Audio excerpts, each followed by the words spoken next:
Hello and welcome to Bootstrap Biz Advice Live. My name is LaShonda Brown. I am a tech educator, YouTube coach, and speaker based in the beautiful Blue Ridge Mountains of Virginia. And I am so glad that you are here to watch this conversation live. Profit First is one of the business books that has made a huge impact on my life.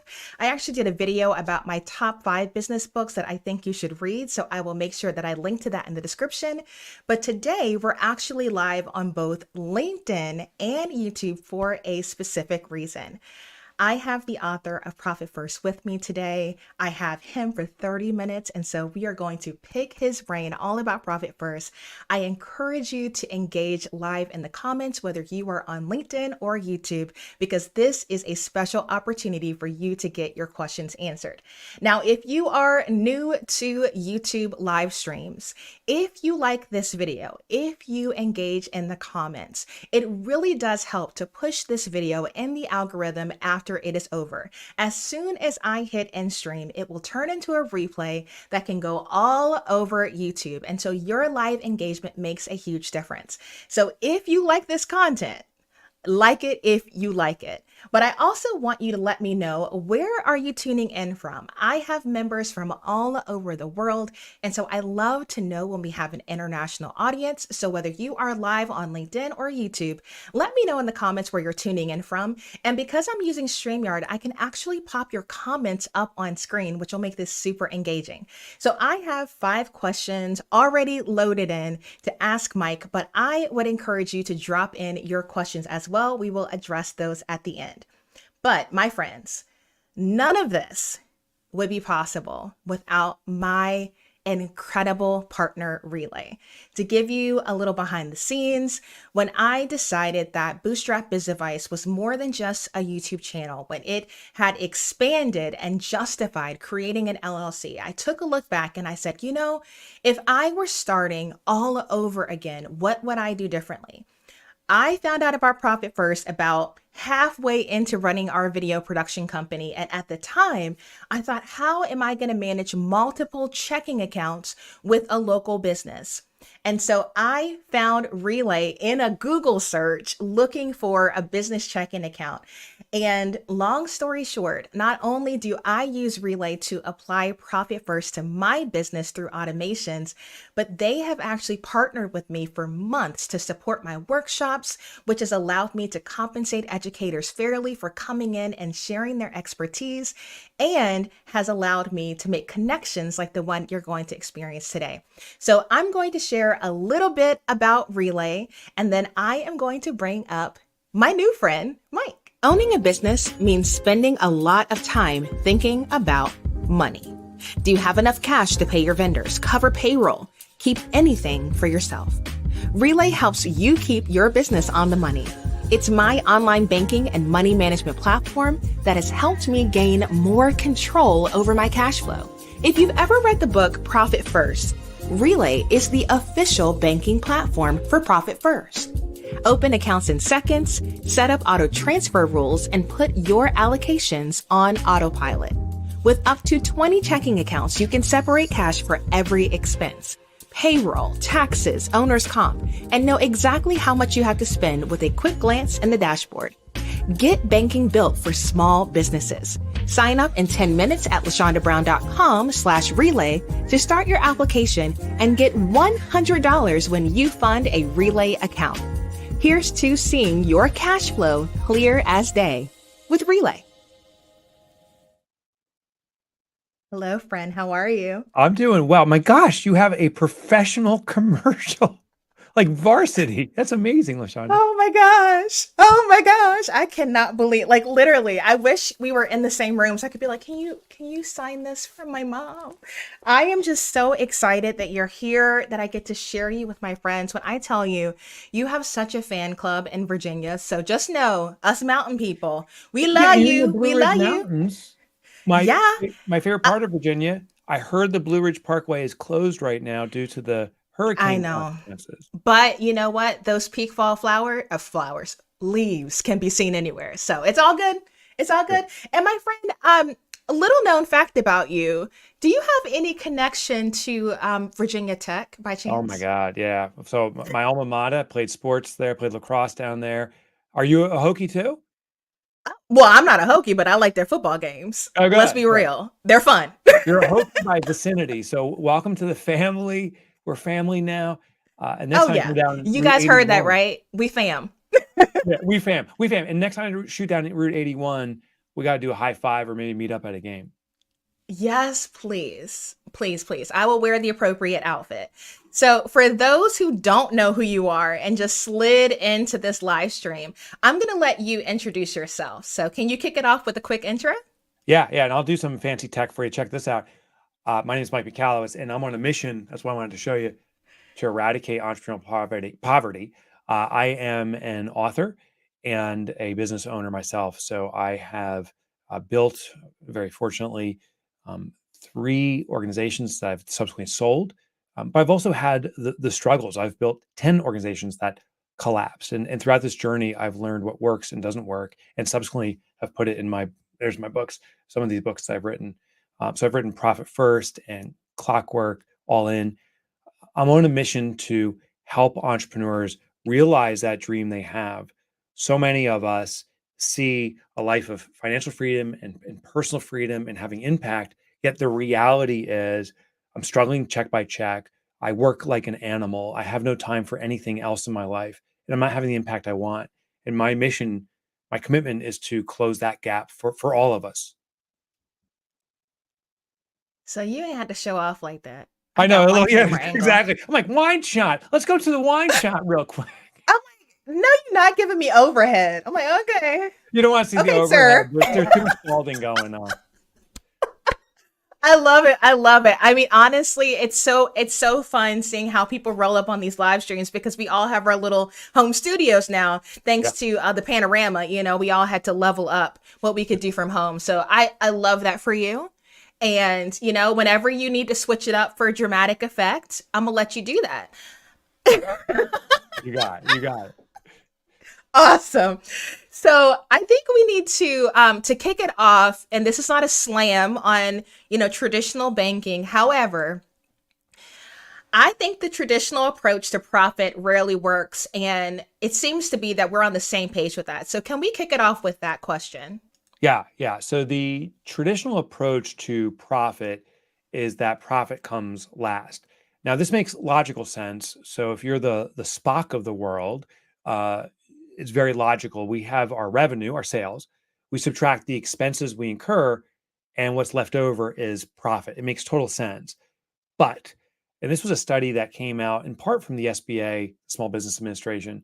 There were some other entities doing the research, but they identified that the vast majority was 83% of small businesses, a company that does $25 million in revenue or less, 83% of small businesses in the US and globally are surviving check by check. And I remember in my own businesses struggling check by check. And I'm like, why is it? Because all of us want a degree of financial freedom. Maybe that's the primary reason you even started your business. Why do we fail at this? What's wrong with us? And that's when I realized I was writing the formula over and over, but my sales minus my expenses equals profit. And I was like, my gosh, that's it. When something comes last, behaviorally, it's insignificant. Like LaShonda, I assume your health matters to you. And I would be shocked if you came out and said, you know what? I'm making my health such a priority. I've decided to start putting it last starting today. That'd be absurd. What comes last is delayed. It's the manana syndrome. So, what most traditional accounting teaches us is to take profit last. What we want to do is take our profit first, and you can do it with the bank. Use that Relay Bank that you suggested, and use that link you shared. $100 profit instantly. That's pretty freaking cool. But what we can do is every time a deposit comes into Relay, we take a predetermined percentage of that money, 5%, 10%, what you want your profit to be, allocate the money away, and what's left over is available to operate in your business. It's sales minus profit equals expenses. And by the way, this is not like something brand new or radical change. This is a principle we've been told since the beginning of time. Pay yourself first, reserve for your future. And this is the exact same application that we'd use in our personal finances, save for our future, where it's simply now also applying to our business, save for its future. So I want to get into the weeds because I think, again, shout out to Relay because essentially the profit first method is all about working with smaller amounts of your money and setting up separate checking accounts. So I'm doing a whole deep dive video. It'll come out in like a couple days about how the platform actually works, but ultimately you can put up to 20 checking accounts inside of one Relay account, which is really awesome. And you can automate those transfers so that you don't have to go in and every time you get paid put a little bit here and a little bit there. So, Mike, can you talk about what are those 5 accounts that you suggest that people have? This is a technique in pre-allocation, meaning we're going to carve money up into different envelopes. This is the envelope system, but it's applied at the bank level. So just the little kind of preamble to this is, and people in the chat, I'm watching the chat. Some people are sharing nice thoughts of where they're from. Thanks for the shout out to the bookcase. I appreciate it. I want to ask you this. How often do you log into your bank account to see how much money you have, your business bank account? And I'm going to answer for you, but I'd love to see in the comments. For most of us, it's every time I'm working. So once a day, once a week, it's frequently. And ironically, we've been told that's a bad behavior. I'm telling you, that's your best behavior. So what we do with Prop First, LaShonda, is we set multiple accounts. The 5 foundational accounts are as follows. An income account is a depository account. Money comes into your bank. We're going to put those deposits in an account called income. But instead of having one account where we spend money from, we're going to then pre-allocate money to its intended use. The second account is profit. Profit is a reward for taking risk. You've started this business. You need to be rewarded for it. Thank you for being the backbone of our economy. The next account is owner's compensation. This is the pay that you should receive for the work you do. Effectively, if you had to hire someone to replace you, what would you pay her? That is what that dollar amount should be. So you put a percentage to allocate to your owner's comp to pay you for the work you do. Different than profit. Profit's a risk for starting a business. Owner's comp is for the work you do. Next account is tax. The number one bill associated with operating a business that we are least prepared for is taxes. So we're going to allocate money toward taxes. And yes, your business can pay your taxes. Sometimes it reimburses you. Sometimes it pays it directly. It depends if you have an LLC or an S Corp or something like that. Talk with an accounting professional. I suggest a profit first professional. They'll tell you how to manage that, but your business can reserve your tax liabilities. And the last account is OPEX. This is to pay for the operations of the business. Collectively, we call these the foundational 5 accounts. Income is the deposits account, and the remaining 4 are the carve ups. But over time, and thanks to Relay, you can support 10, 15, 20 accounts. And so some businesses may have to focus and manage their inventory. We'll set up an inventory account. Other accounts have a seasonality, and there's a way to use an account that manages the fluctuations in seasonality. But we have an account for its purpose. And now every time you log into your bank, you know what the money's intended for before you spend it.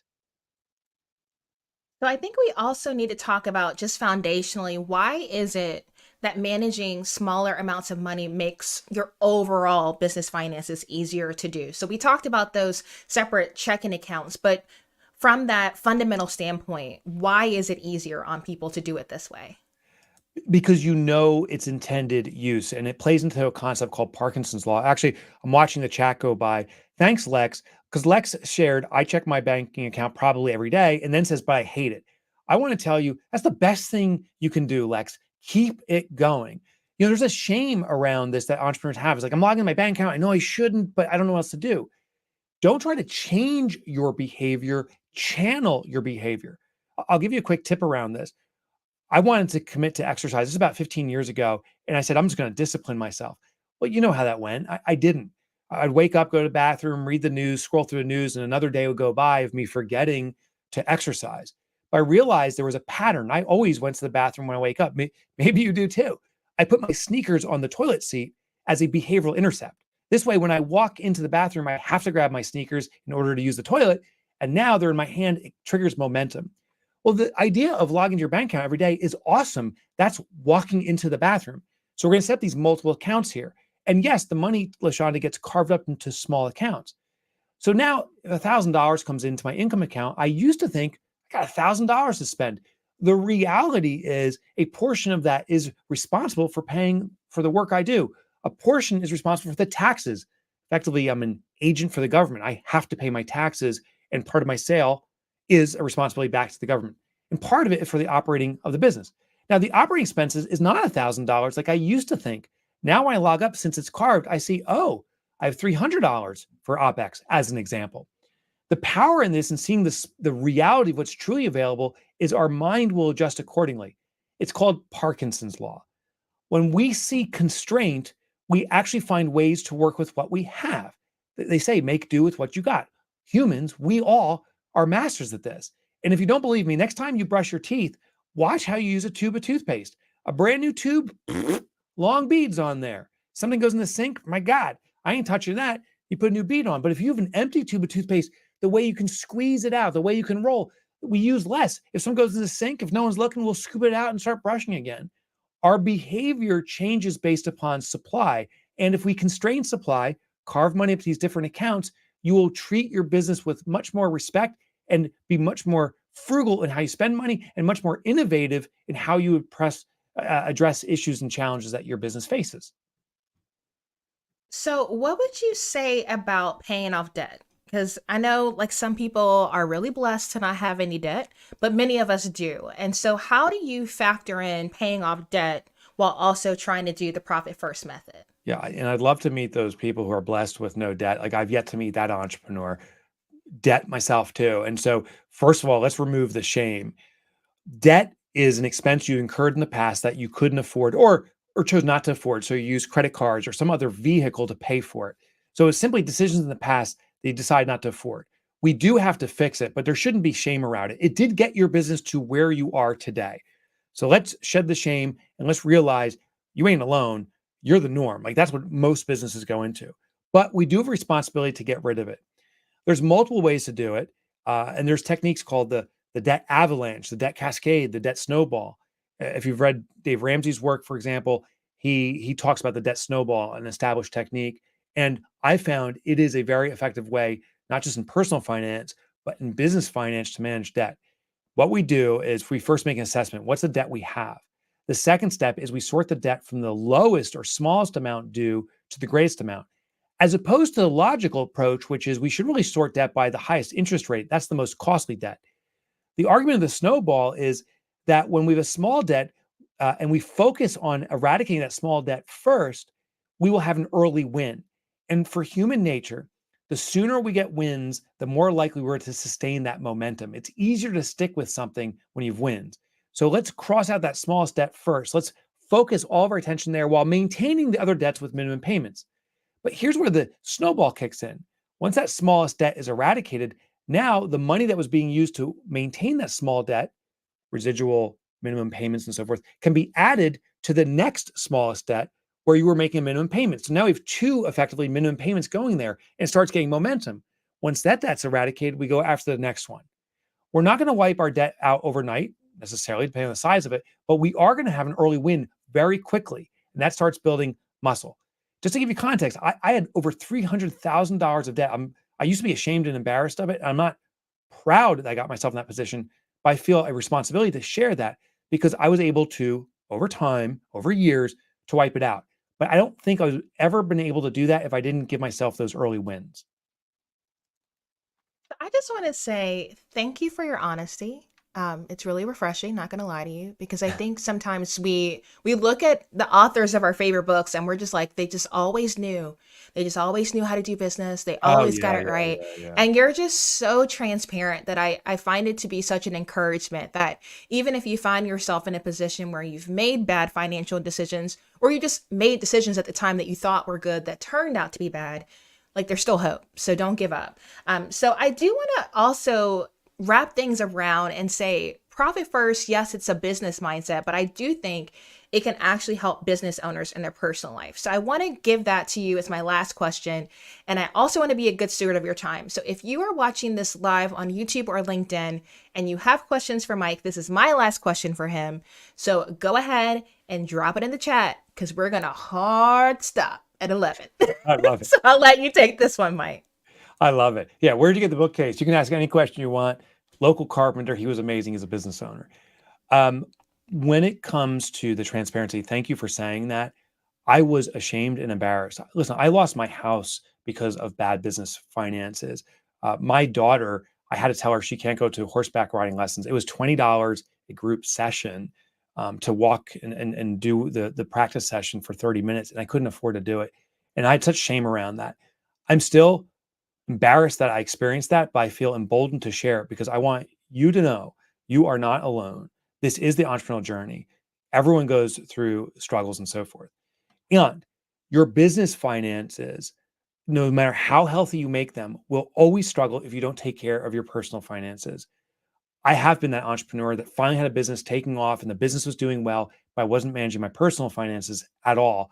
And I leached off my business, destroying it along with myself. And I've seen the reverse too, where someone has a healthy personal life financially and the business struggles and it leaches off them. So the two work in a duality, if you will. They must work in synchronicity, is probably a better choice of words, together. The nice thing is this system, it's the envelope system that we're talking about. My mother, when she was raising myself and my sister, she carved up money into different envelopes. So she worked part time in a factory, and when she would um, cash in her check, she put some in the food, some in the uh, rent for the house or the mortgage for the house, along with my father, and one to give back to the church and the community.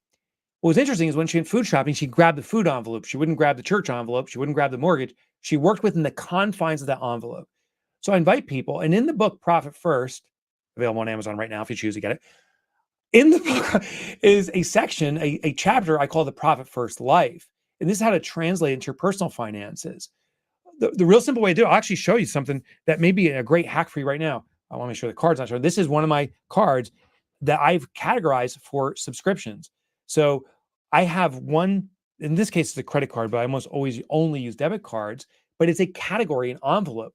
Any subscriptions like Netflix or YouTube or Prime TV, whatever they are, go on there. And before it was buried, I didn't know how much I was incurring in subscriptions.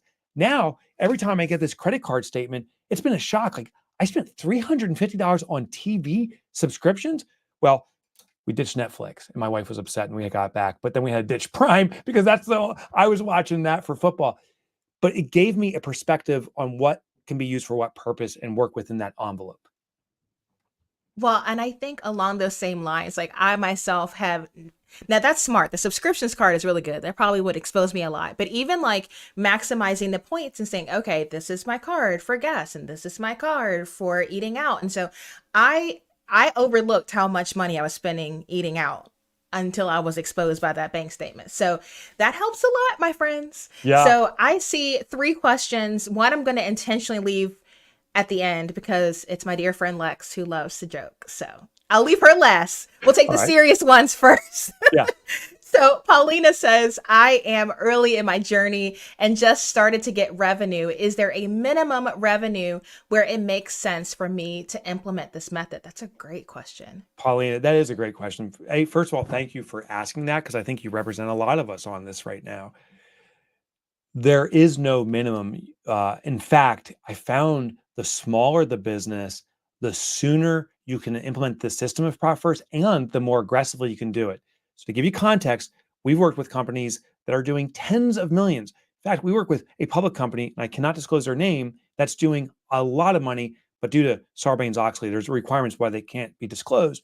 They're doing this. Unwinding the bad habits of an established company is really hard. So a company that hasn't been historically profitable trying to implement it, it's hard to shift.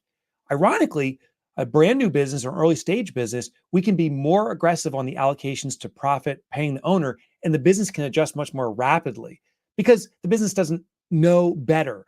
And I'm putting air quotes around that because it doesn't know differently. So start now. The same analogy of when should I plant a tree 40 years ago or today? The best was 40 years ago. But if you haven't done that, start today. It will serve you. Okay, I just got more context. Lex's question is a real question, so I will hop to hers. And Okay. she said she did read the book, by the way. So her question was, what do you do with the profit? Because if expenses and my salary have categories, what's the profit for? Great question, Lex. I love that picture, by the way. Sticking the tongue out. That's a great picture. I like your edginess. When it comes to profit, what profit is a reward to a shareholder, and you are a shareholder of your business for taking on risk. So I'll give you a quick statistic. Only 17% of the population will ever attempt to start and operate a business. LaShonda did it. I did it. You did it, but the vast majority of people don't do it. We collectively are the weirdos. So if you ever wondered growing up, like who the weirdo kid was, it was us. We're the weirdos. We do what almost no one else does, which also means that 83% of the population is looking for a good job with a good company. But there's one other statistic. Of the 17% of people who start a business, only 20% do it sustainably, healthily after about a 5-year period. Many go away, others just paddle water for the rest of their lives. That means 20% times 17% means 3% of people ever run a business that can sustain the economy. That's the ultimate weirdos. And the fact you're here, we are the weirdos at the ultimate level. And that means 97% of the population needs a good job. Your reward, your recognition for pulling this off and supporting our economy is profit. It's different than pay. Pay is to replace you or to pay you because you haven't replaced yourself yet. Profit is the big thank you check every quarter for taking risk. If you own a public company, if you own stock in Ford, they send you a quarterly profit distribution saying, thank you for taking the risk and investing in us. And when you get a profit distribution, it is a thank you from our global economy saying, thank you for supporting 97% of the population. That is such a good way to put it. I don't know if I'm saying thank you enough. I need to go back and check. Well, you That's so deserve a big good. thank you. You deserve Oh, it. that's so good. So, last question is from Alan. And so he says, when you see you're not making as much money as you hope, do you ever decrease your profit margin or do you maintain it and work on increasing your income? Also a great question. The last resort is to reduce your profitability because that starts a downward spiral. I'm not making it. I reduce my profitability, which means I have a little bit more money for expenses. And they say, okay, now I've leveled off, but now I'm not making again. We cut expenses. And at a certain point, the profitability goes negative, and now you've started the death spiral. The game will end soon. Whenever you take your profit first, if you can't sustain it, it's indicating there is a failure and an unhealthiness in your business. I'll tell you the most common spots. It's not usually selling more. It's usually improving margins, meaning I am not charging enough, or I'm not efficient enough for what I charge, or the perceived value isn't there. So we work on that. The other thing could be maybe not enough sales volume. But sadly, most entrepreneurs revert to, I just need to sell more stuff. That's usually not the case. You need to sell stuff better, is more often the case. Why is it almost 11? Ah, you're so smart. This was so Today's fun. good. Ah, I'm going to have to watch the replay myself. This was so jam packed. So, you create a lot of content, you write a lot of books. What is the best way to stay in touch with you? The best way is to go to my website and you can get the stuff for free. You don't even have to sign up. It's MikeMichalowicz.com, but that's even too hard to spell. So I'll give you the ultimate shortcut, MikeMotorbike.com. That was my nickname in grade school. It was the only PG nickname. I have many R and X names, but you can go to MikeMotorbike, as in the motorcycle.com, get all the free resources. I used to write for the Wall Street Journal. Those articles are there waiting for you too. And if you do want to sign up, that would be an honor for me because that way I can stay in touch with you. I love that I know that now. That is so funny. What a fun domain. I think entrepreneurs do that. We just buy domains. So I'm so glad you have that one. Yeah, it's an easy way to remember. And by the way, when you go there, I like to have Easter eggs. You'll see me driving, perhaps, maybe a motorcycle. I've never done that in my life. So you'll see the video version of it. Plus, there's other Easter eggs to find there.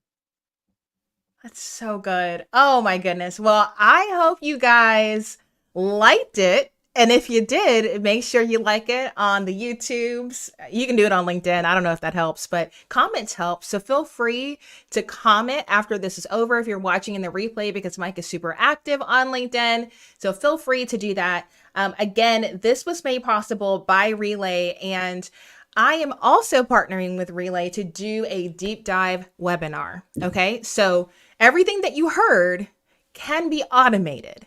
And if you are especially a solopreneur wearing all the hats and you ain't got time to be doing all these transfers and creating your digital envelopes, the software does it for you. So I am going to land this plane with more information about the webinar. You can go to lashondabrown.com/relay webinar to sign up. Even if you're watching this live after Halloween, you can still go to that page and sign up for the replay. So thank you again, Mike, for Thank being you, here. LaShonda. I'm so glad we're friends now and family. So And look family. forward to the family reunion. Who knew? Who knew? Who knew? Let's go to a game together. We definitely will do that. So friends, as we like to say on the channel, until next time, ta-ta for now. Traditional banking can disrupt your small business. If you're looking for a more efficient way to manage your cash flow and automate the process, join me and the Relay team for the Managing Your Money Doesn't Have to Be Scary webinar on Halloween at 1 p.m. Eastern. You will learn the Profit First method and the Profit First money management tool, Relay.